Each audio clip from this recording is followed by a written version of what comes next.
ओम नमः शिवाय। हर हर महादेव। जय शिव शंभू। हार्दिक स्वागत है आप सभी का फिर से एक बार हमारे चैनल एस्ट्रो ओम पर। दोस्तों, यह सारे उपाय पंडित प्रदीप मिश्रा जी की कथा से सुनकर सूचित किए जा रहे हैं, इसलिए वीडियो को अंत तक जरूर देखें और ध्यान से सुने। आप सबको पता है कि सावन का बहुत ही पवित्र महीना चल रहा है और आ गई है सावन की अष्टमी तिथि, जो कि इस पर्व को बहुत ही खास और बहुत विशेष बनाती है।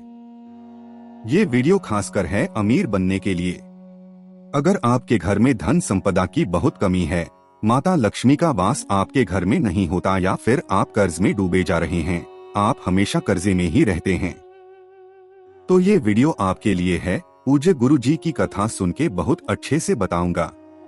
बस आपको ये दीपक जलाने वाला उपाय करना होगा और आपके घर में धन संपदा बनी रहेगी। जो भी कर्ज की समस्या होगी वो खत्म हो जाएगी। कैसे करना है उससे पहले बता दूं, इस पूरी वीडियो में हम लोग 3 बहुत ही प्यारे से उपाय की बात करेंगे, जो कि आपके लिए और आपके पूरे परिवार के लिए बहुत अच्छे होंगे। ठीक है, तो सबसे पहले हम लोग उपाय की बात करते हैं, जो दीपक जलाने वाला है, जो कि धन संपदा के लिए होगा और कर्ज मुक्ति के लिए होगा। चलो, तो सबसे पहले उपाय की बात करते हैं। इसके ऊपर आपको दीपक दिख रहा है। हमें लेने होंगे 5 दीपक। गिनकर कितने दीपक लोगे? 5 दीपक। इन 5 दीपक को आपको जलाना होगा 5 जगहों पे। 5 दीपक को 5 जगहों पे जलाओगे। जैसे सबसे पहला जो दीपक आपको लगाना होगा वो लगाना होगा शाम के टाइम पे, प्रदोष काल में, बेल पेड़ के नीचे। घी का दिया लंबी बत्ती का कौन सा?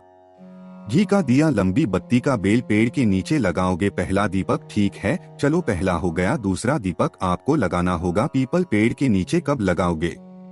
पीपल पेड़ के नीचे शाम के टाइम पे, प्रदोष काल में लगाओगे दूसरा दीपक। और ये दूसरा दीपक जो लगाओगे लगाना होगा घी का दिया गोल बत्ती का। लंबी बत्ती का पीपल पेड़ के नीचे नहीं लगता है, इसलिए गोल बत्ती का दिया लगाएंगे घी का। ठीक है, दूसरा दीपक हो गया। तीसरे दीपक की बात करते हैं, वो लगाना होगा आपको वट वृक्ष के नीचे, यानी कि बरगद पेड़ के नीचे। सेम दिया लगाओगे, यानी कि घी का दिया गोल बत्ती का लगाना होगा वट वृक्ष के नीचे। ये हो गया तीसरा दीपक। ठीक है, जो चौथा दीपक आपको लगाना होगा, ये मैंने गलती से यहाँ पे लगा दिया, वो लगाना होगा आपको आंवले के पेड़ के नीचे। ये आंवला नहीं, बेर है, मैंने गलती से फोटो लगा दिया। आंवले पेड़ के नीचे लगाओगे और जो आंवले पेड़ के नीचे दीपक लगाओगे वो घी का दिया लंबी बत्ती का। कभी भी आंवले पेड़ के नीचे गोल बत्ती का दिया नहीं लगता। हमेशा प्रमाण माना गया है कि आंवले के पेड़ के नीचे लंबी बत्ती का ही दिया लगाना है। ठीक है, 4 दीपक हो गए। और जो 5वां दीपक लगाओगे आप अपने घर के चौखट पे लगाओगे। कहाँ पे? आप अपनी घर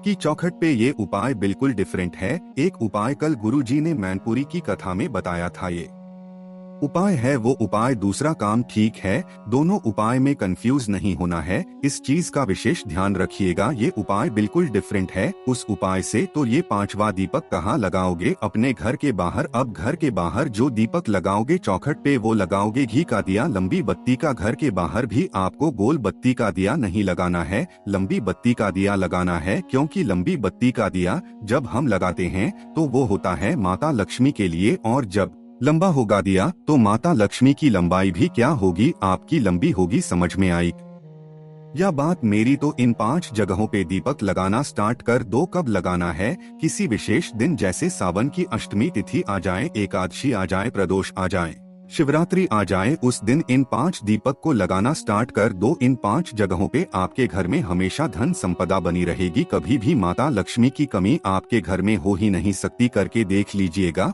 और कर्ज वगैरह की समस्या तो हमेशा के लिए खत्म हो ही जाएगी। ठीक है, समझ में आई क्या बात मेरी? तो चलो, पहले उपाय की बात हमने यहाँ पर कर ली, आगे बढ़ते हैं। अब इस वीडियो में हम लोग अपने दूसरे उपाय की तरफ। दूसरा उपाय किन के लिए है? उपाय किन के लिए है कि अगर आपके घर में कोई व्यक्ति बहुत ज्यादा बीमार रहता है, यानी कि उसको दवा कोई असर करती ही नहीं है, कितना भी मेडिसिन खा ले उसको दवा काम नहीं करती है, तो इस उपाय को करेंगे। ठीक है, आपको लेना होगा एक तेल पर बहुत ही प्यारी सी, जो कहीं से कटी पिटी हुई बिल्कुल भी नहीं होनी चाहिए। ठीक है, ले लिया। साथ ही साथ लेना होगा एक तांबे का लोटा, और इस लोटे में जल कहाँ से भरोगे?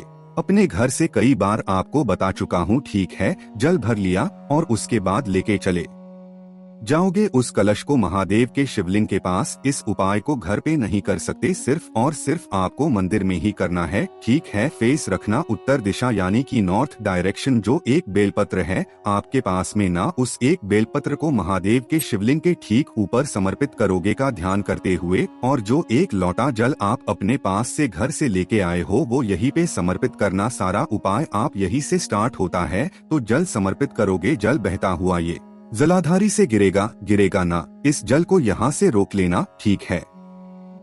रोक लिया। रोकने के बाद क्या करेंगे? इस बेलपत्र को भी यहाँ से क्या करेंगे?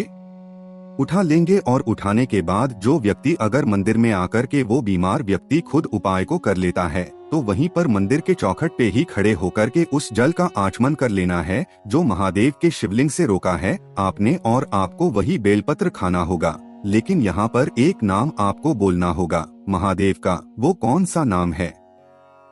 मणिभद्र के नाम से। वो नाम नहीं है, आपको नाम बोलना होगा। किसका नाम? मणिभद्र के नाम से सबसे पहले उस जल का आचमन करना है। और वो जो एक बेलपत्र आपने महादेव के शिवलिंग से उठा रखी है, उस एक बेलपत्र को तोड़ करके आपको वहीं पर खा लेना होगा। मणिभद्र के नाम से कहोगे भैया जो बेलपत्र हम खाते हैं वो हमारे मुंह में छाले निकल आते हैं। अगर ऐसी सिचुएशन है तो उस बेलपत्र को ले जाओ घर में, सूखा लो। सूखने के बाद जब वो सूख जाए, बिल्कुल एकदम कड़ाकड़ा हो जाए ना, उसको किसी चीज में पीस लो। और पीसने के बाद उसका पाउडर बना, और उसके बाद हल्का हल्का करके खाना स्टार्ट करो। मणिभद्र के नाम से जो भी बीमारियां होंगी आपकी खत्म होंगी। लेकिन अगर उस व्यक्ति को खुद उपाय नहीं कर सकता तो सेम प्रोसेस आप ले जाओगे अपने घर पर भी उस व्यक्ति से कराओगे मणिभद्र के नाम से। समझ में आई क्या बात मेरी? तो दूसरे उपाय को करिएगा मणिभद्र के नाम से, और उसकी जो भी बीमारियां होंगी वो धीरे धीरे करके खत्म जरूर हो जाएंगी, ठीक है। चलो, 2 उपाय की बात हो गई है,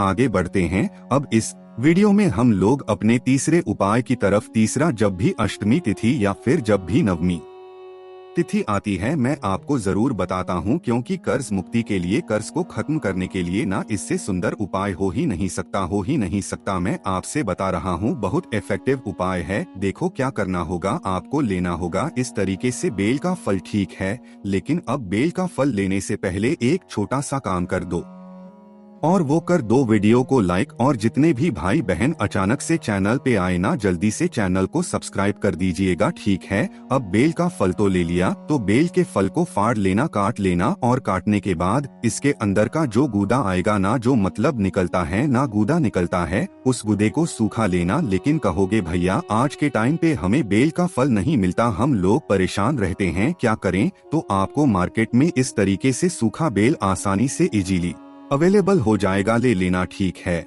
और लेने के बाद इस सूखे बेल के 9 टुकड़े करोगे। कितने टुकड़े करोगे? 9 टुकड़े कर लेना, गिन करके, एक भी कम एक भी ज्यादा नहीं, 9 टुकड़े करना, ठीक है। 9 टुकड़े के साथ साथ हमें लेना होगा इस तरीके से सफेद, कौन सा?